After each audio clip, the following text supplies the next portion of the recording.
Pwede na to. Hi guys! Heto na nga. First time kong na-encounter ang ganitong eksena. Yung middle finger ni Madam namaga. Nang dahil daw sa hinugot niyang kunting dry skin sa gilid ng kuko niya. Well, may mga eksena naman talaga na gano'n.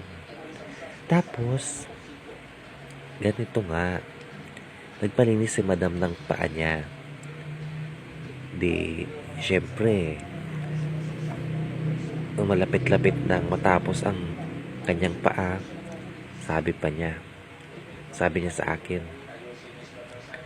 Bax, yes ma'am, ipapagawa ko din pala yung kamay ko, sabi niya. O sige ma'am, bakit hindi ka? Kung malapit naman ang matapos tong paa mo, kako. Tapos, nung ipinakita na yung kamay niya, o Diyos ko, namaga talaga yung middle finger niya. Naloka ako. Bakit? Ano bang nangyari? Sabi ko sa kanya. Ay, Diyos ko. Konting laman lang daw yung hinugot niya. Yun na yung start ng pamamaga ng middle finger niya. Naloka ako bigla. O siya, sige guys. Subscribe, like, and share na lang yung YouTube channel ko. Please. Normie Vlog. Thank you so much. Manood na kayo. Enjoy watching.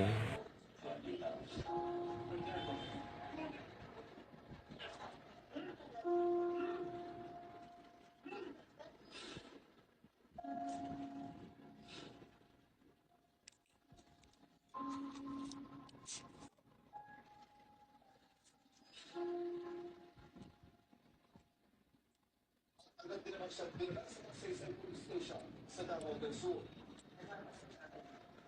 Actually, puro araw ka parang may kasi na siya yung kumagay sa kanyang brother.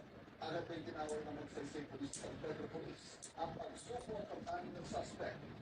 Si Mela rin, kumakan siya po'y umupo sa police station, sinamahan po siya ng kanyang parents sa kanilang barangay kapitan. Dinamin niya nga po na pinatay niya yung girlfriend niya. Yung pagka-report sa Magsaysay Police Station sa atin ay pinuntahan kagad po na sabing hotel. At lahat naman ng nireview ni Maria rin na doon na room, ganyan. Pag-check naman ay nandun naman talaga sa pagdiwan. Sa kanyang pagsuko, tinulig si Melanie bilang tao ng suspect sa pagpatay sa nobya si Joanne. Si Malyari ay 35 years old, taga Magsaysay, Davao del Sur. At that time, naalis siya sa trabaho. Lahat na lang nilang mag-settle down ni Ma'am Joanne at when that unfortunately na nangyari. Sinampahan ng kasong homicide ang suspect at kasalukuyan nasa kusudian ng San Pedro Police Station sa Davao City. Si Melanie ngayon ay nasa custodial facility ng ating station at nakasuhan na po siya ng homicide. Maaari siya makulong ng 8 to 12 years in prison. No dito pero I believe dahil voluntary surrender siya, meron pong pinatawag natin na mitigating circumstances o yung pagpapagawa ng sentensya. Sinubukan naman yung makakainin ng suspect. Pinagpapagawa siya ang pagpapagawa ng kaya. Gusto siya ngayon ang sigaw ng katimakaanak. Nakasabi ko lang po dun sa suspect, bakit niya ginawa sa akin ko yung karunungan na ganyan na ginawa niya. Hindi naman po kami talaga nagtatanim ng galit sa loob namin. Sana marinig niya na may kasalanan siya.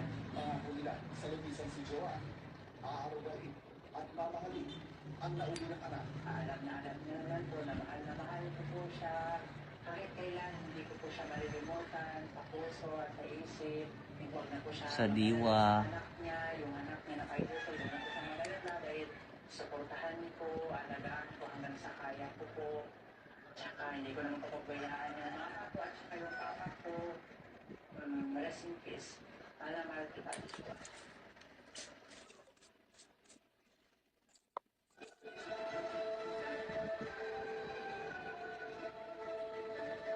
Si Mike. Sinong ay? Enriquez. Sakit? Oo. Huwag muna natin i-cut. Kasi sariwa pa. At least ano na. Naalis na yung kuko na sumasagabal sa ano. Wala, hindi. Matatanggal na rin siya. Okay na Tatanggal na yan. yan mama. Oo.